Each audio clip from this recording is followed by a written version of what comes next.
Operation غضب للحق پاک افواج کا کابل اور ننگرہار میں کامیاب فضائی حملے آمریشن اور ٹیکنیکل انفراسٹرکچر کو تباہ کر دیا۔ سیکورٹی ذرائع کے مطابق افواج پاکستان نے 16 مارچ کی شب کابل اور ننگرہار میں افغان طالبان کی فوجی تنصیبات کو کامیابی سے نشانہ بنایا۔ ان حملوں میں پاک افواج نے کابل میں 2 مقامات پر ٹیکنیکل سپورٹ انفراسٹرکچر اور ایمونیشن سٹوریج کو مؤثر انداز میں تباہ کیا۔ فضائی حملے کے بعد سیکنڈری ڈیٹونیشن کی وجہ سے بلند ہوتے شعلے اس بات کی تصدیق کرتے ہیں کہ یہ بارود کا بہت بڑا ذخیرہ تھا۔ سیکورٹی ذرائع کا کہنا ہے کہ افغان طالبان کے ترجمان ذبیح اللہ مجاہد کا ڈرگ اسپتال کو نشانہ بنانے کا بیان مضحکہ خیز ہے۔ ننگرہار میں بھی کارروائی کرتے ہوئے پاک افواج نے 4 مقامات پر افغان طالبان کی ملٹری تنصیبات کو کامیابی سے نشانہ بنایا۔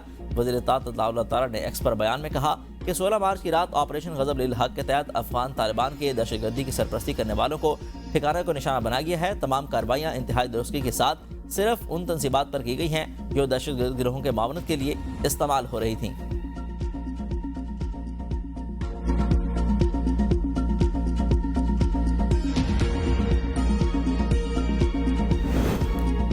افغان طالبان امن کے لیے سنگین خطرہ، اقوام متحدہ کی کڑی پابندیاں برقرار۔ افغان جرید ہاشتے صبح کے مطابق سلامتی کونسل نے 22 اعلیٰ طالبان ارکان پر پابندیاں لگائی ہیں جو کہ انتہائی اہم اقدام ہے۔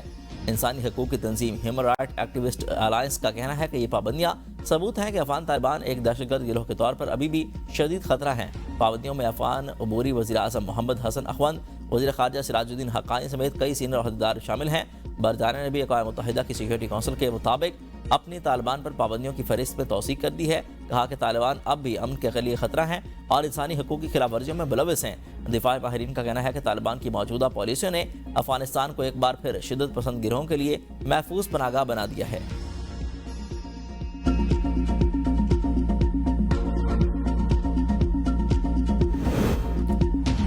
خلیج جنگ جلد ختم ہو جائے گی، امریکی صدر ڈونلڈ ٹرمپ نے اشارہ دے دیا۔ وائٹ ہاؤس میں میڈیا سے گفتگو میں کہا کہ کچھ لوگ جنگیں چاہتے ہیں، میں نہیں چاہتا۔ ایران کو کافی عرصے سے دیکھ رہا ہوں، وہ ظالم اور پرتشدد لوگ ہیں۔ ایران کے پاس جوہری ہتھیار ہوتے تو وہ اسرائیل نہیں پورے مشرق وسطیٰ کو تباہ کر دیتے۔ ایران کی بدمعاشی کے باعث ابراہیمی معاہدہ نہیں ہو سکتا تھا۔ ایران نے 3 ہفتوں میں انہوں نے 32,000 مظاہرین کو قتل کیا۔ کہا کہ ہم نے ایران کو مکمل طور پر تباہ کر دیا۔ ایران کے پاس اب بحری ہے نہ فضائیہ ہے، کوئی اینٹی ایئرکرافٹ ہتھیار بھی نہیں ہے۔ ایران کی قیادت ختم ہو چکی ہے۔ میرے خیال میں ایران کا نیا سپریم لیڈر بھی زندہ نہیں رہا۔ میری سب سے بڑی مشکل یہ ہے کہ مجھے نہیں معلوم کہ کس سے بات کروں۔ حقیقت میں ایران میں مذاکرات کے قابل کوئی بھی قیادت موجود نہیں۔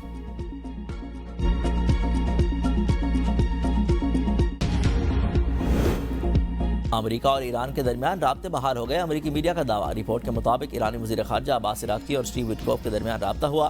ایرانی وزیر خارجہ عباس عراقچی کی رابطوں کی تردید۔ ٹویٹ میں کہا کہ اسٹیو وٹکوف کے ساتھ آخری رابطہ امریکی حملے سے پہلے ہوا تھا۔ امریکہ کے غیر قانونی فوجی حملے نے سفارتخانہ کے تمام راستے بند کر دیے۔ رابطوں سے متعلق دعوے عوام اور تیل کی مارکیٹ کو گمراہ کرنے کے لیے کیے جا رہے ہیں۔ ایران نے دشمنوں کو کوئی پیغام بھیجا، نہ ہی جنگ بندی کی درخواست کی۔ جنگ کے مستقل خاتمے پر ایران جلد فتح کا جشن منائے گا۔ سیکورٹی چیف علی راجرانی نے کہا کہ ایران امریکہ اور اسرائیل کے سامنے ڈٹ کر کھڑا ہے۔ مسلم دنیا کو فیصلہ کرنا ہوگا کہ وہ کس طرف ہیں۔ ایران سے یہ توقع نہیں کی جا سکتی کہ وہ ہاتھ باندھے خاموش کھڑا رہے۔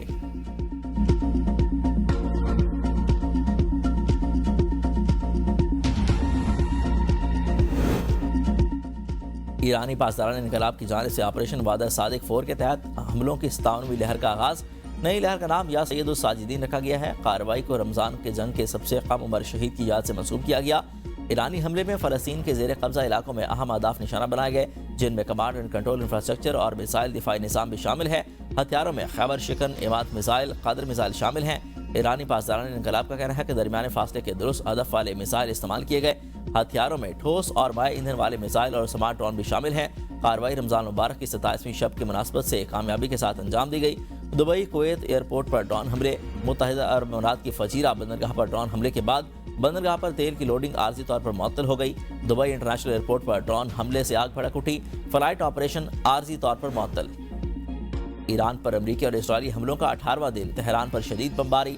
ڈرون بنانے والے کارخانوں کو نشانہ بنایا جا رہا ہے۔ عرب میڈیا کے مطابق تہران کے مشرقی علاقے میں دھماکوں کی آوازیں سنی گئیں۔ امریکی اور اسرائیلی طیاروں کی صبح کرمان کے شہر سیرجان میں بمباری۔ سینٹ کام کمانڈر بریڈ کوپر نے بریفنگ میں بتایا ہے کہ امریکی افواج نے ایران کے سیکورٹی ڈھانچے، فضائی دفاعی نظام، کمانڈ اینڈ کنٹرول مراکز، بحری اثاثوں اور میزائل تنصیبات کو نشانہ بنایا۔ امریکی طیارہ بردار بحری جہاز USS ابراہم لنکن ایرانی پانیوں کے قریب تعینات ہے، جہاں سے مسلسل فضائی حملے کیے جا رہے ہیں۔ KC-135 طیارے کے حادثے میں 13 امریکی فوجیوں کی ہلاکت سمیت دیگر نقصانات کا بھی اعتراف۔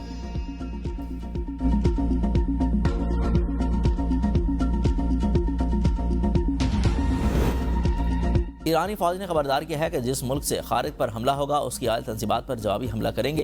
ایرانی افواج کے ترجمان بریگیڈیئر جنرل ابو الفضل شکارجی نے ایک بیان میں واضح کیا ہے کہ ایرانی فوج جب بھی کسی معاملے پر وارننگ دیتی ہے تو اس پر عمل بھی کرتی ہے۔ جو بھی پڑوسی ملک امریکہ کی جانب سے خارج جزیرے پر حملے کے لیے اپنی سرزمین استعمال ہونے دے گا، اسے معلوم ہونا چاہیے کہ ایران کے رد عمل میں اس کے توانائی کے مراکز تباہ ہو سکتے ہیں۔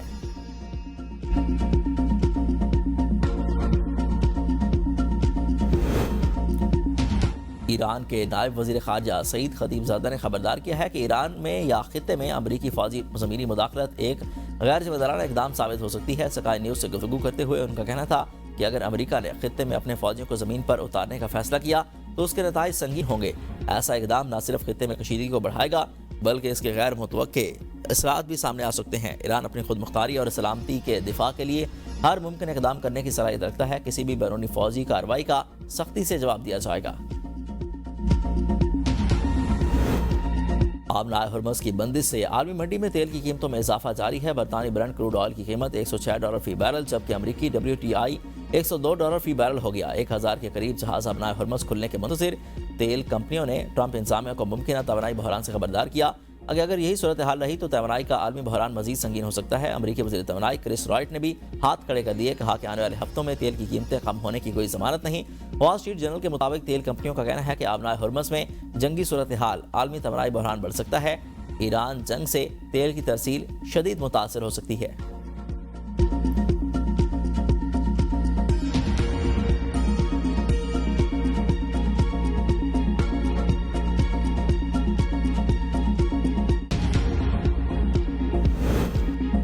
آبنائے ہرمز کو ہر صورت کھلا رکھنا یورپی یونین کے مفاد میں ہے۔ سربراہ یورپی یونین خارجہ پالیسی کایا کالاس کا بیان، کہا کہ آبنائے ہرمز کی بندش سے عالمی توانائی اور تیل کی سپلائی متاثر ہوگی۔ آبنائے ہرمز کی صورتحال پر مشترکہ اقدامات پر غور کریں گے۔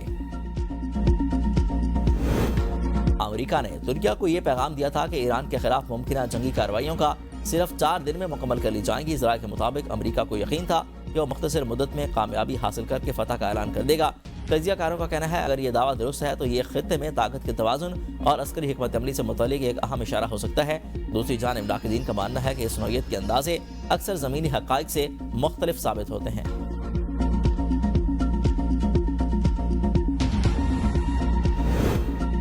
ملک میں ایندھن کی کمی کا کوئی خطرہ نہیں۔ وزیر خزانہ محمد اورنگزیب کہتے ہیں کہ عوام کو پیٹرول ذخیرہ کرنے یا گھبرانے کی ضرورت نہیں، ذخیرہ اندوزی کرنے والوں کے خلاف سخت کارروائی ہوگی۔ مارچ کے لیے ایندھن کی ضرورت پوری طرح سے محفوظ ہے۔ ایندھن اپریل کے وسط تک دستیاب رہے گا۔ حکومت اپریل کے آخر تک مزید ایندھن کا انتظام کر رہی ہے۔ کسی ایک راستے یا ملک پر انحصار کم کرنے کی کوشش کی جا رہی ہے۔ مختلف ممالک سے تیل درآمد کرنے کی حکمت عملی پر کام جاری ہے۔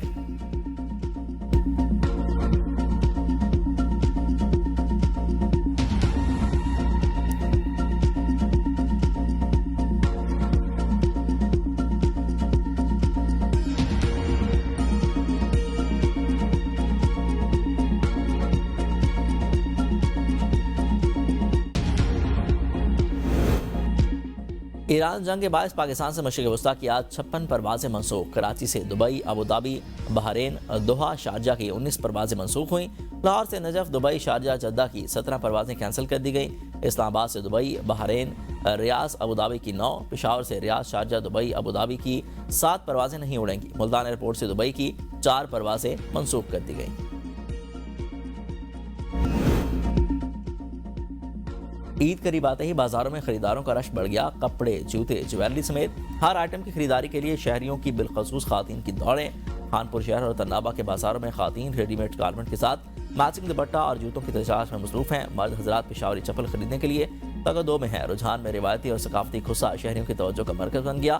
گھوٹکی میں بھی عید کی خریداری میں تیزی۔ بارکھان اور رکنی شہر میں عید الفطر کی تیاریاں عروج پر پہنچ گئیں۔ مورو میں عید کی خوشیوں کو مزید خوبصورت بنانے والی سندھی ٹوپی کی خریداری اس بار مہنگائی کے باعث کم ہوتی ہوئی نظر آ رہی ہے۔